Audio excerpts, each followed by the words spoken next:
Cómo crear una segunda voz. Lo primero que debemos hacer, en la melodía, indicamos dónde se encuentran las notas de acorde.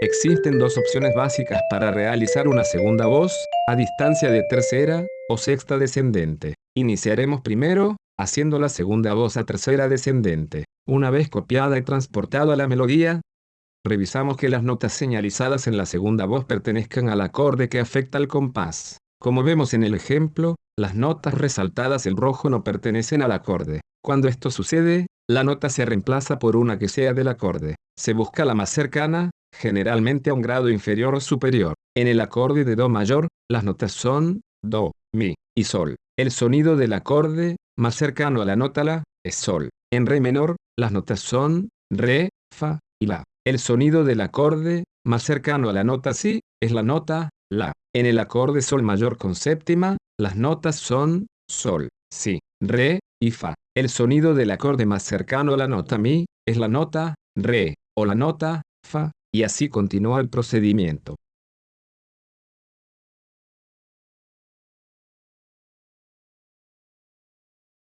Una vez revisadas las notas de acorde, es necesario escuchar para verificar que suene bien.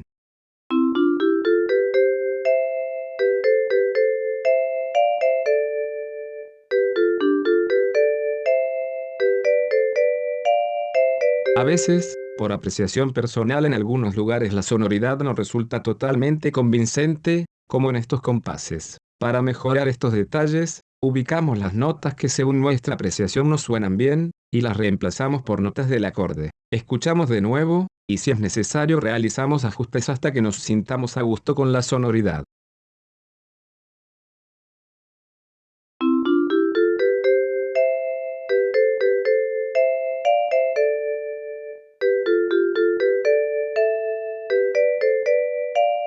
Si decidimos hacer la segunda voz a distancia de sexta descendente, realizamos los mismos pasos hechos anteriormente.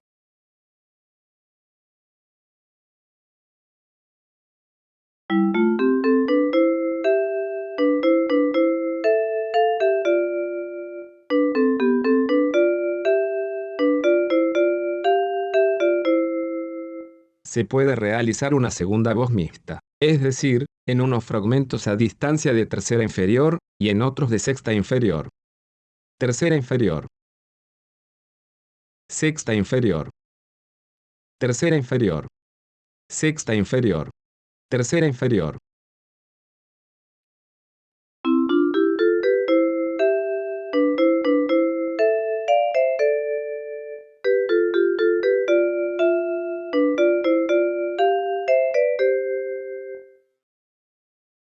No es tan común crear segundas voces que sean más agudas que la melodía. Esto ocurre porque nuestra percepción auditiva asocia como voz principal a la que suena más agudo. Así que cuando se quiere hacer una segunda voz aguda, por decirlo de alguna manera, es necesario engañar a nuestra percepción auditiva. Para hacer que la segunda voz aguda suene disimulada, es necesario que en lo posible utilicemos muchas notas repetidas, casi todas del acorde.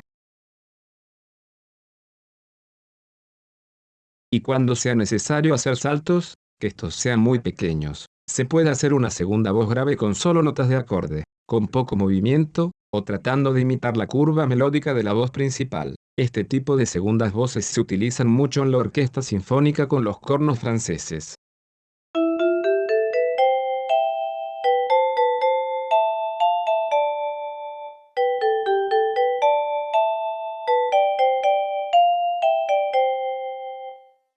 Para realizar segunda y tercera voz inferiores, el procedimiento básico es crear la segunda voz a tercera descendente, y la tercera voz a sexta descendente. Se pueden realizar múltiples combinaciones, todo depende de qué tanto se quiera experimentar.